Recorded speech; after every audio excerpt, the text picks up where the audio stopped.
The Good and Evil Angels by Matt Hayes. Part 1. The Empty.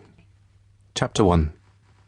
The laboratory was in darkness, except for a pool of sullen illumination from a single benchtop lamp. A lone figure was deeply immersed in copious notes and idly twirled a single brown hair around her forefinger. The hair was pulled tense.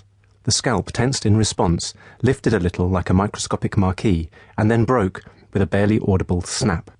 Jan Crosby looked at the remnant in her hand, checked the end to see if she had managed to pull out a follicle, and was relieved to see that she had not. She sank back, stretched her hands above her head in half a yoga position, yawned hugely in a way that only people thinking they are completely alone can do, shuffled her papers, swung her legs off the high chair at the bench, struggled into her shoes, which she had allowed to fall to the floor, grabbed her coat and bag from behind the door and sloped towards the exit. As she closed the door behind her, yawning again and rubbing the developing sleep from her eyes, a shrill, repetitive beep could be heard from the corner of the lab. Bloody hell. Not now. She stepped back into the room, depositing coat and bag in a heap on her chair. She moved to the bank of whirring freezers and impatiently scanned the glowing diodes for over-temperature warnings. The shrill beep persisted, and it became apparent that it wasn't the freezers that were at fault. The incubator. Oh, God! She said suddenly, picking up step and running into the darkened room beyond. Jan could see the blinking light across the tissue culture room. She donned the paper rabbit costume, familiarity and haste making her immune to its comic potential, covered her hair and shoes with elasticated coverlets, snapped on a pair of gloves, turned on the lights and went to examine the insistent signal. It was part of a control panel, recording various parameters in a gently bubbling tank. The blinking light and siren drew attention to an anomaly in the pH of the fluid. Shit! We must have contamination. What the... Jan's attention moved to the top of the tank. It was itself sitting in a black glass box, which obscured the contents inside. Someone had clearly opened the lid and had failed to close it properly. Someone had been in the lab. Someone had contaminated the tank. Jan's mind began to race. She ran to the window.